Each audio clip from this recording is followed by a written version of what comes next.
All right, steps to mastering objections. This is a big piece. So commit to being a master. You have to make the choice to say, hey, I'm never going to lose another deal to this objection again. Take responsibility for every objection. With this, I wouldn't just say this is every objection. If you get into your car today and you get in a car accident, you're the one who decided to drive, to buy that car, to leave at that moment. And when you got in that accident, even if you get fender bendered, you took that street, you made the decision to go down that path. You have to accept responsibility, not just for every objection, but for everything in your life. And what this looks like is, well, you're calling the expired listing, and all of a sudden they're asking you, well, where were you when I had my house listed? And I take full responsibility for that. And I'm just getting to you now, and then that puts the objection at ease, and then we can continue. Define what the objection is and not. Identify where objections take place. What's this mean? Is it happening in the fact finding? Is it happening in the greeting? Is it happening in the demo? Is it happening when you're going to close? If you do your part in fact finding, and I mean, you can get objections anywhere, but as you start to get them and as you're progressing through everything you do, if it's from cold calling to the closing, you need to master being a copious note taker, which I am, not because I love taking notes. I do it because I don't like making the same mistake twice. I like learning and I like progressing. So with all those things, if you go to close somebody and then you go to give them the paperwork, have you heard enough to make a decision?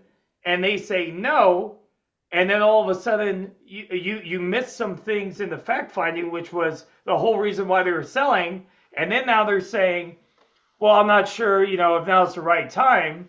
Well, you should have got if now was the right time when you went to give them a cold call, or that should have happened way earlier in the sales process. So by now understanding the sales process, you're going to be able to say, oh, I made a mistake.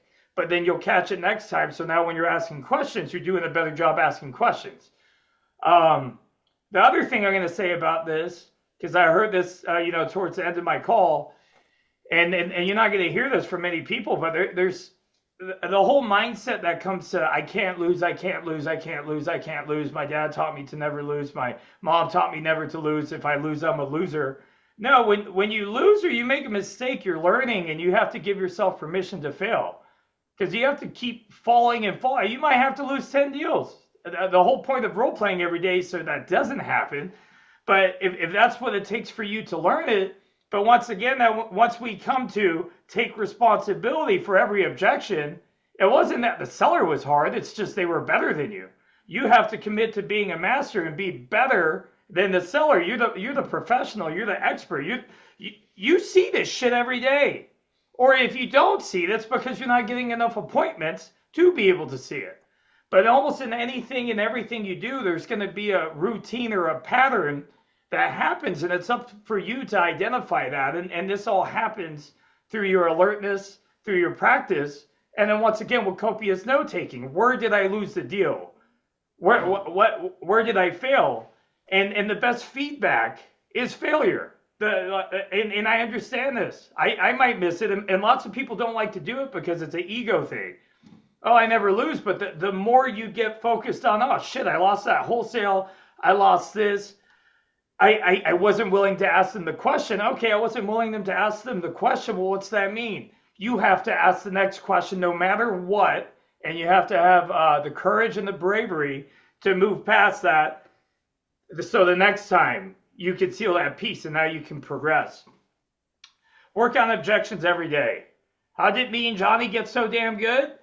We were role playing 3 to 4 hours, 3 to 5 hours every day for the first year when we first started doing this. Another thing is we still role play. Johnny still role plays on closing.